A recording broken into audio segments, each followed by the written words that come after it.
Yeah. Hey, you know I got a testimony, right? I mean, I was just thinking about where I was at in life before I gave it up to God, and where I'm at now. You know, it's been good to me. Let's go. Used to be smoked out, drinking whatever I could swallow, knowing that I'm sinning and still blessing the bottle. Living with no direction, just chasing after the high. Stuck in the Great Depression, the lowest point in my life. Dying to break free, but was imprisoned by my pride. Plotting the great escape from this jail within my mind. On the last episode, we talked to a couple gentlemen about their challenges as well as what they have going on in their future in the film industry. Well, here's part two. Now, going back to the situation where you say there's the sharks and the bad people out there, I've actually went through a situation like that where we did the work, sweated, you know, moving equipment from this building to that building and doing all the taping and stuff like that, and just nothing. And it's crazy. I mean, how can you feel good about yourself by doing somebody dirty like that? Right. You know, and some people sleep well because they got some money in their pocket. I mean, they sleep like a baby, and they looking for the next mark.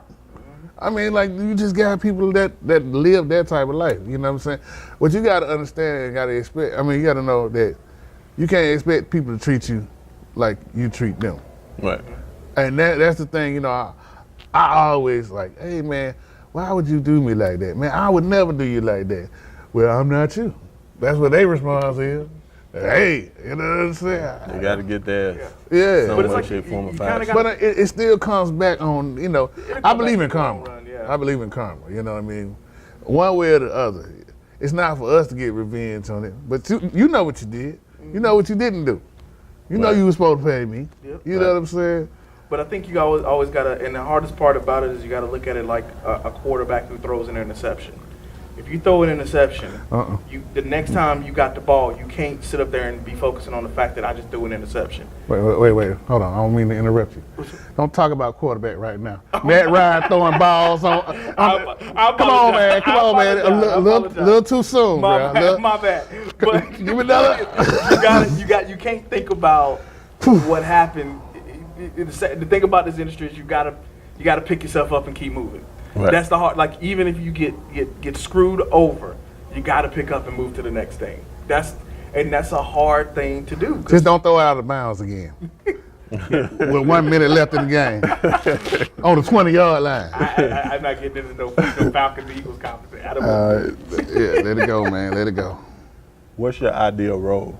I would love to play someone of a historical significance. And maybe it's a story that right now hasn't been told. That's the story I want. I would love to tell a story that I'd love to play a character where maybe they have a significance that maybe no one knows they have a significance. Because there's people that have made impacts throughout history and throughout life that they're not recognized now. Right. You look at something like Hidden Figures. Nobody knew those ladies existed beforehand. You know, so I would love to hopefully one day discover someone that whose story hasn't been told. I would flip it and say who I would want to love to act with, or act alongside with, or go at it in acting is Denzel Washington. I believe he'll bring out the best in you. You know what I mean?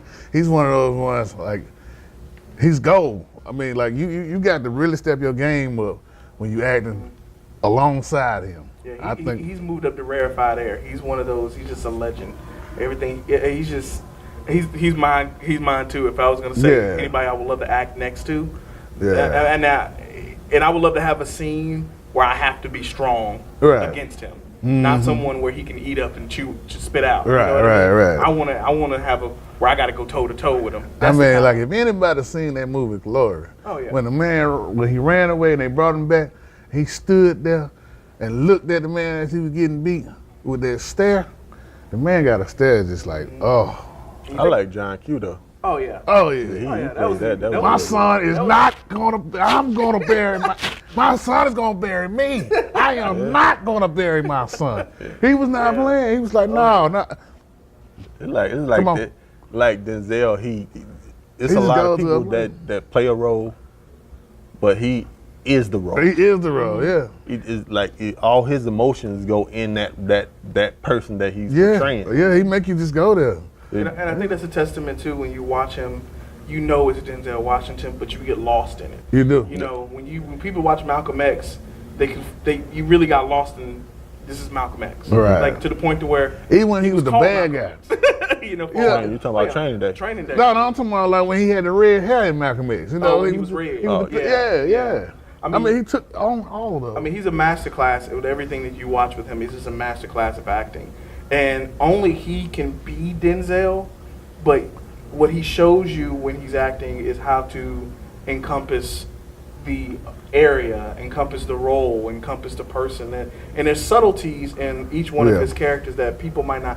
You know, it's like I heard someone criticize him, and I feel the same way about him that some people feel about Beyonce. It's like, oh, he plays the same character. I was like, no, there's a difference Right. in his characters, but I think you have to understand what he's doing to see the differences. But to me, I Yeah. mean, Eddie Murphy is my comedic idol, but Denzel Yeah. Washington up there just as an actor in general is I mean, if you want to know what real acting is, you watch that man work. I mean, Yeah. I still think one of his best roles is one of his more recent roles when he did Well, Fences. Yeah. I mean, Fences was incredible. When he told he his dominated son, him. It was such a big character. he's like, I don't owe you nothing. Yeah, he owned it. So Love you. I don't owe you Well, nothing. what about Training Day? What do you think about that one? I love Train Training Day. yeah. I mean, Training Day was one of those roles where, you know, you don't. The thing about it now, like, you kind of expect people to play. Back then, though, good guys didn't play bad guys.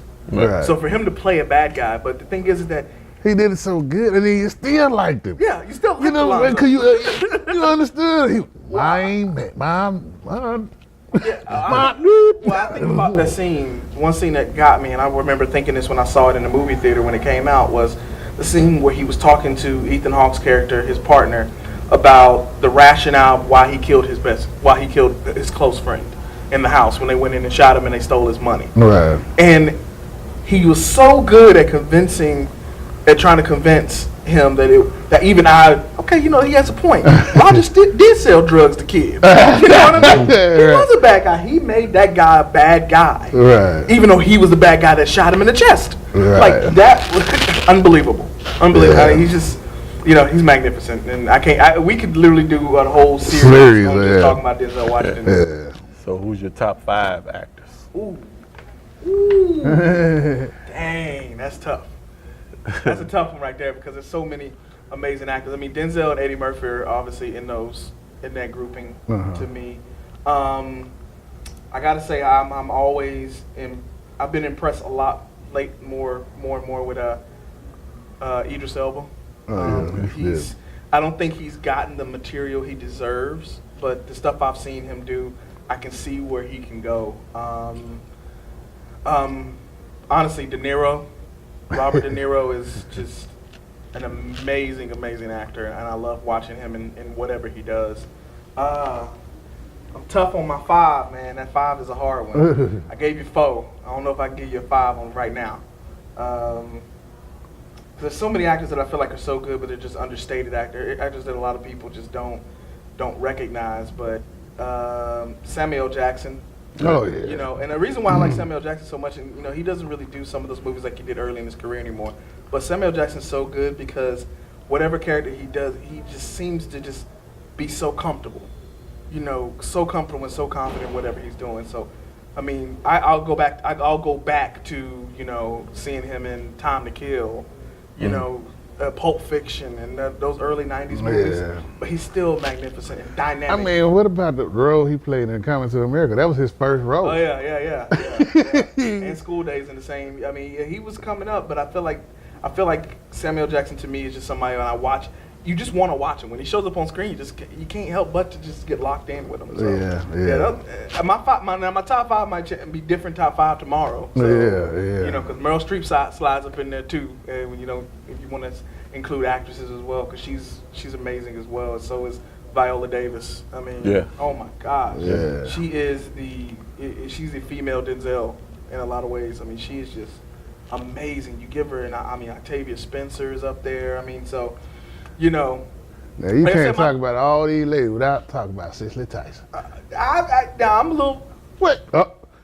I ain't got no problems with Cicely Tyson now. Yeah. But I mean, I'm out of her generation a little bit. I don't remember a lot of her stuff. Woo. I am. You I ain't seen can't lie. Idlewild?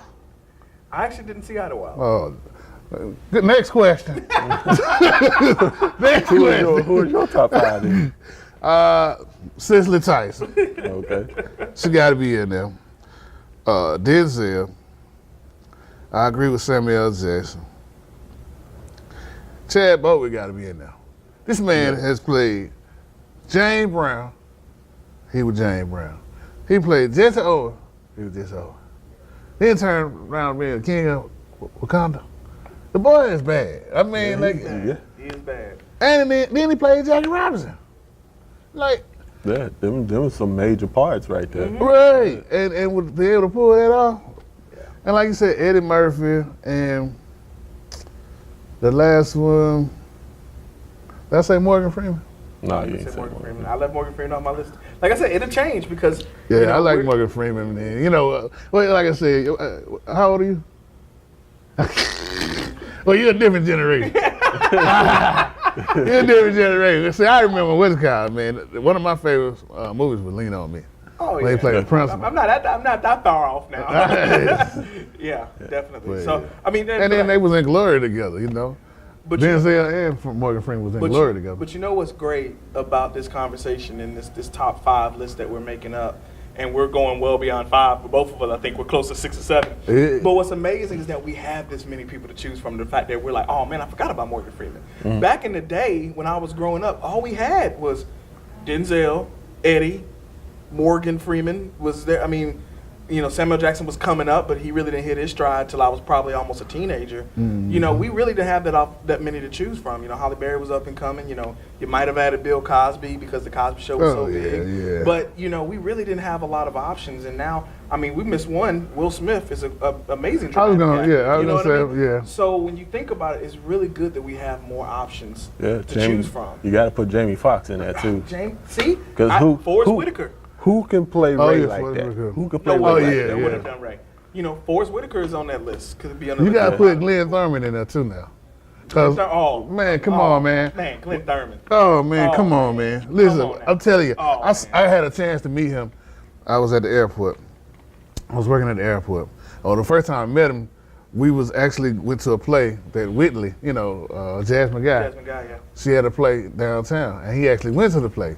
So I, you know, I don't get starstruck, but he ran up. I walked up on him. I was like, Colonel. That's all I knew. I said, Colonel Taylor. Preach. I was like, hey, yeah, preach. I was like, Colonel Taylor, man, I joined the Army because of you. Because he had that one scene with him and Blair Underwood. And I never forgot that scene. It was one of the most powerful scenes. And it was a dramatic scene Yeah. in a sitcom, which was amazing. Yeah. Back then, especially. I mean, it was Glenn Turman. I think if anybody watching don't know who that is, you know, after this is over, Google him because Please. Glenn Turman. I mean, you know him as Colonel Taylor, but also you know, Cooler High, High, things Preach. like that. But this man is Man. been he's a legend in terms of like the length of the body of work that he's yeah. done. And he's someone that most people, if you saw him, you're like, oh, that's that guy from this. Yeah. Everybody has a something that they remember him from. Right. But he's a dynamic and amazing actor too. He's definitely should be on more top 10 lists. He's not, but he should be. Oh, yeah. But he's somebody I really, you know, stage and screen and television. Right. Amazing. And another person like that, Olivia Spencer's dad. And what's called? Joe Morton. Yes, Joe sir. Morton, Yes, another good sir. one. Yeah, he the truth. Yeah. Uh, People to I think don't know about. But that's the beautiful part again. We got a list now. Yeah. You know, we have Yeah. a list that we can debate upon because we Lawrence Fishburne gets thrown. Oh, in there, yeah. You know what I Hell mean? Oh, yeah. You know. Angela Bassett, you gotta Yeah, play and, that. we're only talking about influences right now Yeah. through this conversation that are black, but there's a lot There's of some, you know up and other coming. actors that I thought were I said De Niro, not thinking about a full list of just black artists, but I was thinking about De Niro, but you can think about Pacino, and some people love Leonardo DiCaprio. But when you come to black artists itself, like we have a lot more to choose from than probably we ever have. And at this point in our lives, the body of work of some of these guys we're talking about is so massive, you can't deny their influence and their legacy. Yeah, you got a lot of women that's not been said, like Pam Grier. Oh, She was. yeah, come on now. Yeah, Pam. Foxy Brown. Yeah. Yeah. What? Yeah. I mean, Holly Berry, she's an Oscar winner. Yeah. She's on that list, you know. There's a lot of. Who else? The lady that was that played the security for Chadwick Boseman on Black Panther. Name escapes me right now. But then we're gonna go to Black Panther. We got Angela Bassett that you know, she's just unbelievable and still unbelievable now. So I mean, there's a lot of Ageless. artists that I think that actresses and actors that I think from a black perspective that are definitely been influential, and it's good to know that now we're debating.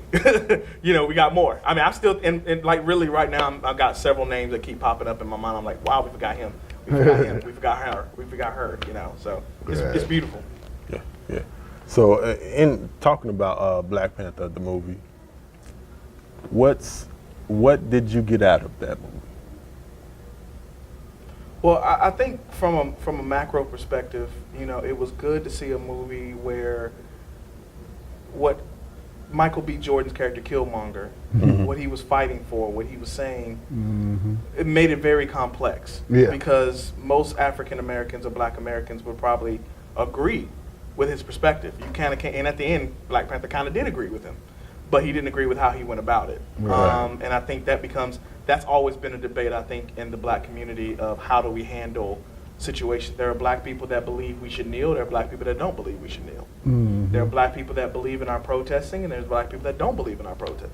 We're not monolithic, so we think differently on a consistent basis. What was great about it was that here is a movie that worldwide has made billions of dollars, and it's going to continue to be a movie that is going to be etched in stone of legacy. And you have such a controversial topic explored in it from Killmonger's perspective. You know, and then you saw black excellence at the same time. He's a king of Wakanda, an area that is the richest, not just the richest in Africa, but the richest in the world because of their vibranium. And more than a Marvel movie is what was underneath the surface that we took from it. And from a macro perspective, that was beautiful to see. That people in another country are going to be able to see our perspective through Killmonger's mouth on how he felt. And the fact that he died saying that, I don't want to be in chains. You know what I mean? Right. You know, I don't want to die like in the Put me back in the water with my my ancestors. ancestors. That was such a poignant, and it's like there's a lot of people that aren't black that are watching this, and they're seeing this, and this is a movie that is global. Come on, and a movie that was highly regarded. It wasn't like white people that didn't understand it said, "Yeah, I'm not gonna do it, not gonna do it." They still went and saw it multiple times. And you're like, hopefully they walked away with our understanding our perspective more. And I love them for that. I love the filmmakers for that. I love Ryan Coogler for that, and I love everything that they put together. And I appreciate Marvel for allowing them to take that stance, because they could have easily said, you know what, we're going to stay away from the controversy. We're not gonna be a part of this, man. We don't really want to have this whole thing where we're talking about black people being killed unarmed and black people living in poverty. We don't want all this, but they didn't. They went for it, and I appreciate it. Did y'all catch the subliminals? A lot of them, yes. Yeah. Did you catch the main one? You gonna have to tell me, because there's a couple of them I thought that were in there. Who saved the day, so to say? Who saved the day? Oh, it was what's called? I think I know where. What's he's his going. name? I think I know where he's going with this. Yeah. I'm gonna let him go with it, but I think I know where he's going with this. You already know. I think. Do you know? Yeah, I know. Who saved the day? I just want you to tell me. It was the white man. Oh, I've heard that perspective. I've heard that perspective. But you know what I think. Look, my mindset went to this. He was. But how was he able to save the day? I would say he wouldn't have been able to do that Right. without what we built, Technology. what was put together, what was instructed of him to do.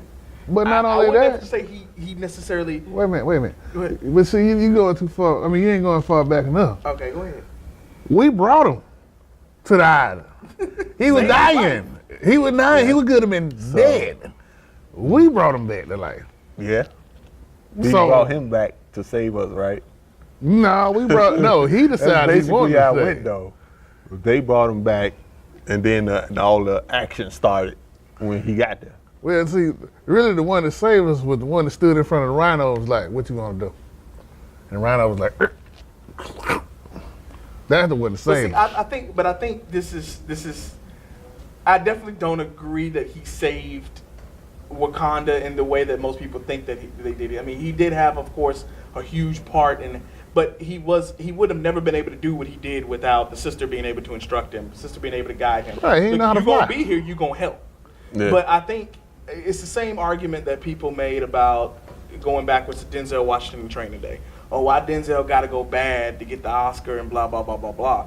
I think sometimes because of what's our history, we like to see these things, and because we know how subliminal these things can be, we seem to go in that direction without the full context of what was happening around it. And I think that's what I've heard this argument, which is why I knew where you were going after a couple seconds. I was like, but to me, I look at it as this was engineered, it was put together, it was manufactured, it was built, it was cultivated by the Wakandans and what they did. And in reality, when you think about it, the only way they truly could have been saved is by catching Killmonger, and that's what Black Panther did. If Black Panther had not caught Killmonger and took him out of the process, that still would have continued this fight, which is why he had to go one way or another, I guess, in this case. So that's why I don't see it as he saved the day. He helped in the fight, but I don't think he saved it. I don't have a problem with it. I think the movie was fantastic. Oh yeah, but yeah, I mean, I was just saying the original Tarzan is not. But again, I don't blame people for thinking that because how many times has this happened to us? How many times the white savior storyline is the more prominent storyline Of in course. our history. You know, Right. we can't do it without them. And I think that's why I don't blame people for thinking that, but I definitely don't think should have been the conclusion that we drew from it. Right. Okay. But still, on the movie, like I said, I think it was a fantastic movie, and I think the outcome of people reacting to this movie was dope as well. We actually went and taped 2 different events of the outcome of that movie, of before the movie showed, people coming in their African attire, and it was just marvelous to me. Could we do another movie like that? Oh yeah. Oh yeah. Oh yeah. I mean, definitely. Absolutely. Yeah, I mean, they've already, well, you talking about like an all-black movie like that? Because, see, when they did the Infinity War, Black Panther and the Warriors was back in there. Yeah. So, that was the beginning of the wave. Like, they want a series. I mean, actually, Black Panther was supposed to be a series on BET a long time ago. But they killed it because they didn't think they were going to get no support for it. But see, now you got this going on. But I don't think we can do it with just Black Panther. I think we can keep doing it. Yeah. I think there is a need for it. Yeah. So I definitely think we can keep doing it now. I mean, a lot of people categorize it as almost Black Panther's turned into the Star Wars now because everybody wore their African gear and stuff like that, and everybody was dressed up as Black Panther and things. I even bought a shirt for the premiere. I had a Black Panther shirt. I was in. Right. So I definitely think that we can keep it going. I definitely think we can tell more stories of inclusion, including us, and stories written by us, produced by us, starring us, directed by us. And did you ever look at the other part of Black Panther? I mean, it had a little bit of Avatar in it. When, he laid down in the sand, and then next thing you know, this mystical place with the trees flowing and everything glowing. I think the sky's the limit now. And I think, like we mentioned earlier, taking advantage of it is all we have. That's what we have to do. Yeah. All right. So where do we go from here? What are things that you're trying to do after? Both of us are After Well, we're gonna start with you. Okay. We're gonna get you you that say thing. after the interview? right now, not after the interview. Because I'm going to get me something to eat, man. I don't know if you heard, my stomach been rumbling. I don't know if it's on the audio. I did not pass gas. It was just my stomach. It was rumbling. No, basically, where are you headed now, as in your career? I think for me, the goal is to make it a regular, everyday life situation. I would love to be someone who is a regular on a television show. Okay. But I also want to create my own things. I don't think you just make, you just wait for opportunities, you go make your own opportunities. So writing, I'm getting in the directing game, I just kind of stepped into it, but directing, just really producing and building and giving more opportunities to more people.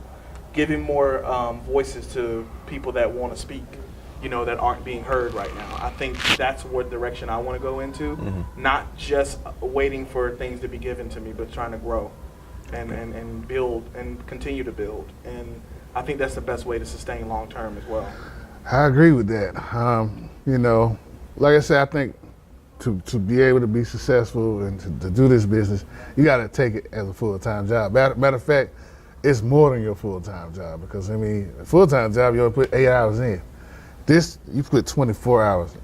You sleep this, you eat this, you wake up this. You know what I'm saying? You have to put in more work than anybody, because you're the only one believing in yourself the most. Right. And so basically, I'm still gonna continuously do auditions. And like he said, one thing I feel like I need to do more and improve in, and everybody's been stressing me about that I need to do, is just, that's been my Achilles heel, is writing.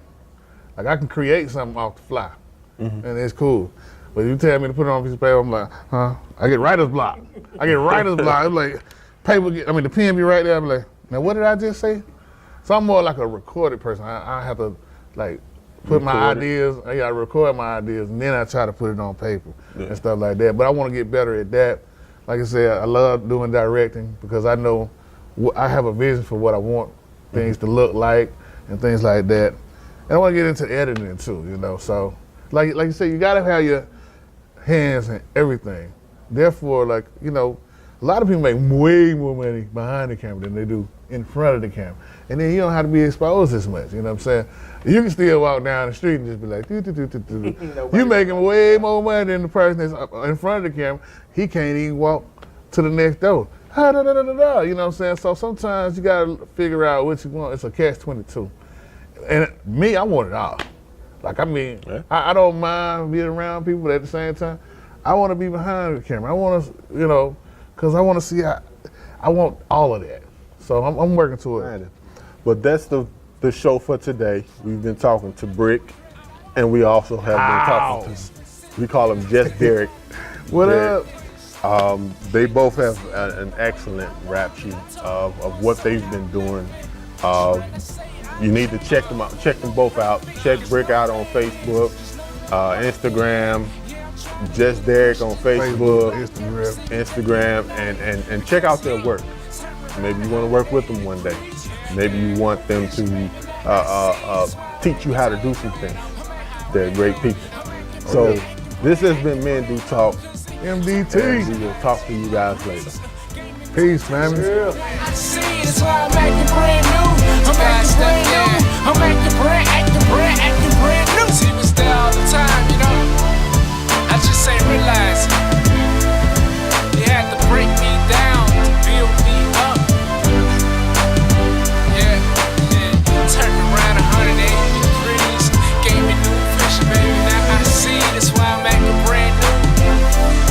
Yeah, I'm acting brand new. It feels so good to be new.